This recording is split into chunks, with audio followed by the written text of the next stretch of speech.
C'est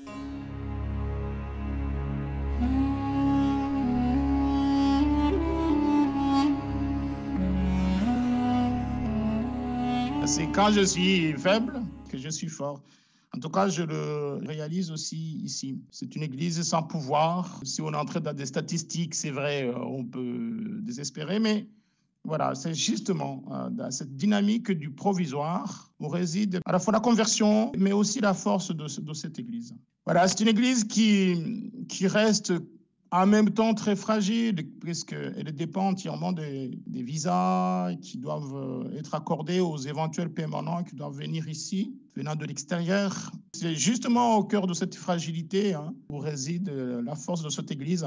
Voilà un peu l'identité de cette église, composée de prêtres majoritairement âgés qui sont là depuis longtemps. Quand on commence à avoir quelques prêtres qui arrivent en Algérie, au sein de la population, cette église ne constitue pas une sorte de tour de garde. Non, ici en tout cas en Algérie, l'évêque d'Oran le dit souvent, on n'est pas en Algérie pour constituer des communautés à l'intérieur de la grande société algérienne. Au contraire, nos paroisses sont des plateformes de l'ouverture, de la rencontre, de dialogue.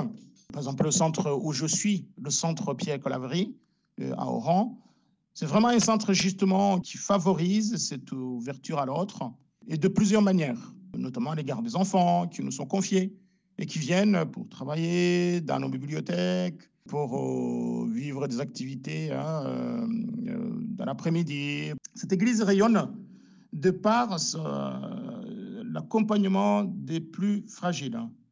Et l'année dernière, notre ancien vicaire général, le père Hubert Le Bouquin, qui est parti pour une année au Mali, il disait à Lourdes qu'il venait d'une église où le cri du pauvre résonne. Eh bien, moi, je souscris vraiment à sa description de notre église, puisque c'est vraiment une église qui promeut, avec tout ce que cela veut dire, puisque c'est des gens qui n'ont pas de famille. Donc, la seule famille, c'est vraiment l'église. L'accompagnement des malades, voilà, je vais à l'hôpital au moins 3 fois par semaine. Je pense que ça ne m'était pas arrivé quand j'étais dans les Yvelines. La prison, voilà, j'y vais tous les lundis. Cet accompagnement de grande souffrance. Et puis, ce n'est pas uniquement pour les sous-sahariens. C'est aussi l'accompagnement des personnes fragiles. Le gouvernement algérien prend sa part. En tout cas, nous prenons aussi notre part. Je pense en l'occurrence à la communauté de filles franciscaines de Marie qui sont à Ain Sefra. Cette communauté accompagne d'enfants lourdement handicapés en les aidant à se relever. À Alger, par exemple, vous avez les filles de la charité qui ont des crèches pour garder dans la journée des enfants des familles pauvres, pour aider notamment des mamans justement à pouvoir aller au travail pour trouver de quoi manger.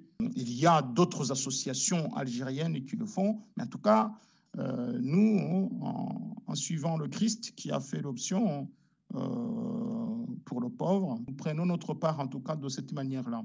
Voilà, nous avons cette attention de pouvoir construire une vie paroissiale qui ne soit pas enfermement, au contraire, ouverture à l'autre.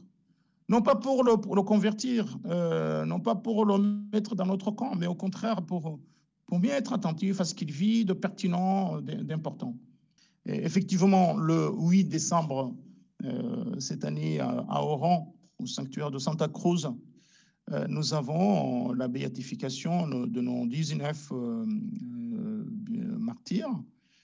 Et là, moi, ce que j'ai vérifié il y a déjà 2 ans, quand on avait célébré le 20e anniversaire de l'assassinat de Monseigneur Pierre Claverie, c'était d'abord l'engouement des gens.